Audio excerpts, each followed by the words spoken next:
October 1869 రెండున గుజరాత్ రాష్ట్రంలోని పోరుబందర్ పట్టణంలో గాంధీ జన్మించారు. చిన్నతనం నుంచే ఆయనకు నైతికత మీద ఆకర్షణ ఉండేది. గాంధీ బారిస్టర్ కావాలనే ఆశతో లండన్ వెళ్లి న్యాయ విద్యను అభ్యసించారు. అక్కడ ఆయన ఆహారం, జీవనశైలిలో మార్పులు చేసుకున్నారు.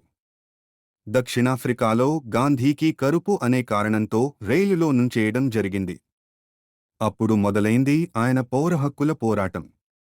1915లో గాంధీ భారత్కు తిరిగి వచ్చి గ్రామాల్లో ప్రజల జీవితం అర్థం చేసుకున్నారు. పేదలతో జీవనం సాగించారు. గాంధీ స్వదేశంలో మొదటి సత్యాగ్రహం బీహార్లోని చంపారన్ రైతుల కోసం. ఇది బ్లకు వ్యతిరేకంగా శాంతియుత పోరాటానికి ఆరంభం. 1930లో బ్రిటిష్ ప్రభుత్వ ఉప్పు పన్ను వ్యతిరేకంగా గాంధీ దండిగా నడిచి సముద్ర తీరంలో ఉప్పు తయారు చేశారు.